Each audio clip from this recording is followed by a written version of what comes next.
Welcome to the Chelsea Fans Channel. What a weekend that was. Here are the 5 things we've learned from last weekend's action. Number 1 is the sublime skill of N'Golo Kante. He really is a master of his position. Some people have suggested that he had a bit of a slow start to his Chelsea career.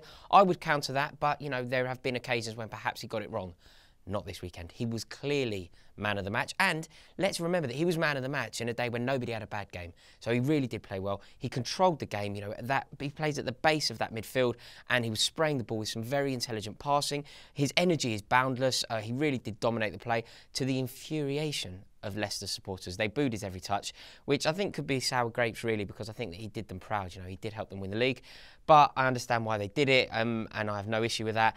He was fantastic. If I have one complaint, it would be that he didn't score. He had a great chance to score against his former club and he didn't take it. But aside from that, it really was a masterful display.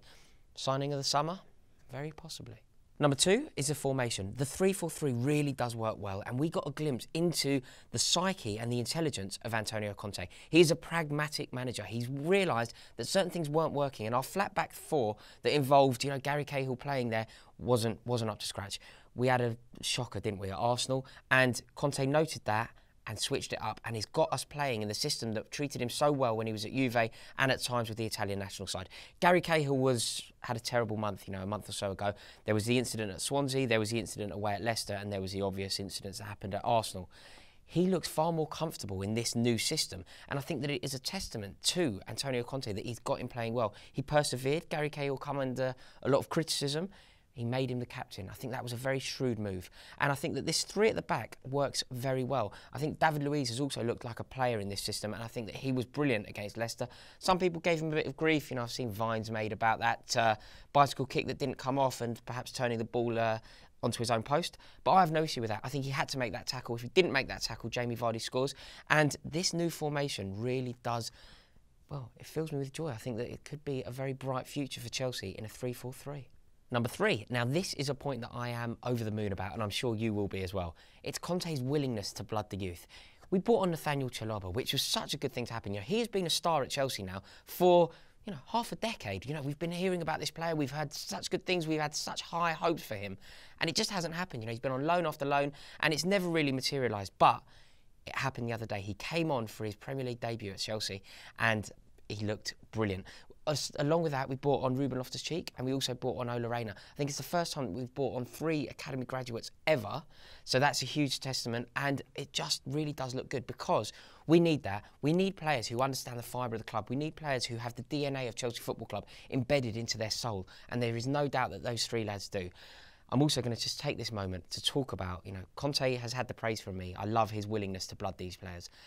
But let's just take one moment. I don't think that it got anywhere near the amount of admiration that it deserved. And that is, of course, Nathaniel Chalobah's assist. What was he playing at? Bearing in mind, this is his first time playing in front of a full house at Stamford Bridge, and he pulls that out the bag. It was incredible. There aren't many players on that pitch who could even think of doing it. Eden Hazard obviously has the capacity to do that, but I'm not sure too many other players do. Not only did he have the capacity to do it on his debut, but he managed to make it to perfection. It was an incredible assist, and, you know, it was well finished by Victor Moses. But this will just take a moment. There it is. That was a moment for Nathaniel Chalobah's assist.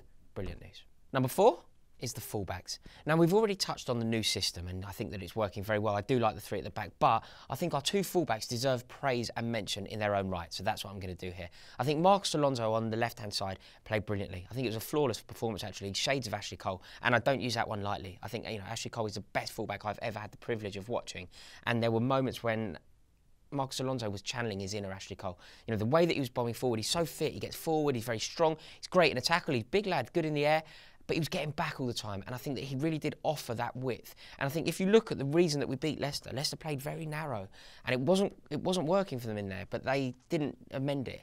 But Marcos Alonso did brilliantly because he really did exploit that wing, and at every opportunity he bombed on and always got back. And some people suggested that the acquisition of Marcos Alonso was a panic buy. I think when you see the performance and the type of performance that he's capable of that happened the other day, it wasn't a panic buy, it was a shrewd buy because he wasn't a lot of money, relatively.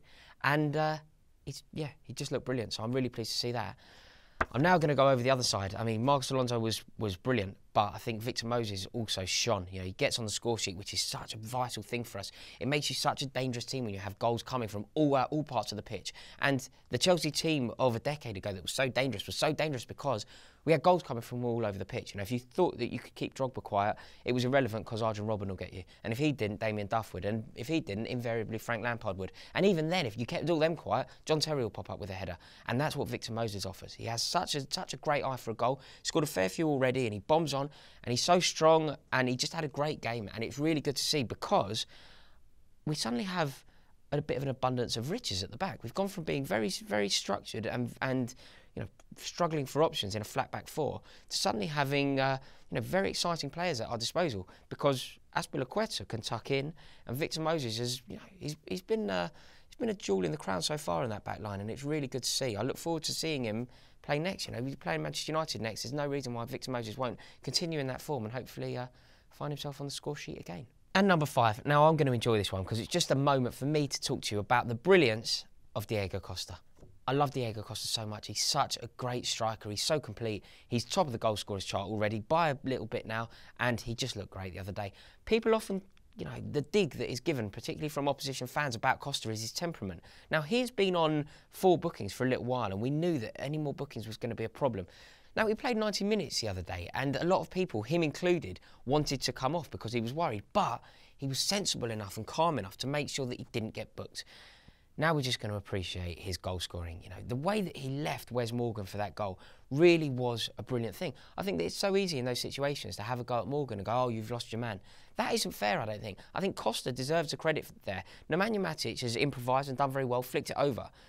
The fact that Diego Costa has managed to find himself acres of space in an otherwise crowded penalty area is a testament to his brilliance. And it really was good to see. I think Diego Costa keeping himself out of the, you know, didn't get booked. I imagine that he might get a booking against Manchester United and may make him miss West Ham. But I think that he's just on such good form at the moment, and it is a joy to have him on the team. Love the bloke.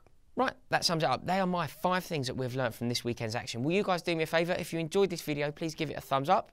Click the subscribe button if you haven't done it already. But also, and most importantly, comment below. What have I missed out? Is there anything that you think I should have mentioned? And do you agree with the points I've raised? Can't you, Blues? All right, guys, welcome to the Chelsea Fans Channel. This is our post-match view where Chelsea have just won at the Bridge in the first game after the international break against Leicester 3-0. You guys, there's nothing else terrible to say, really.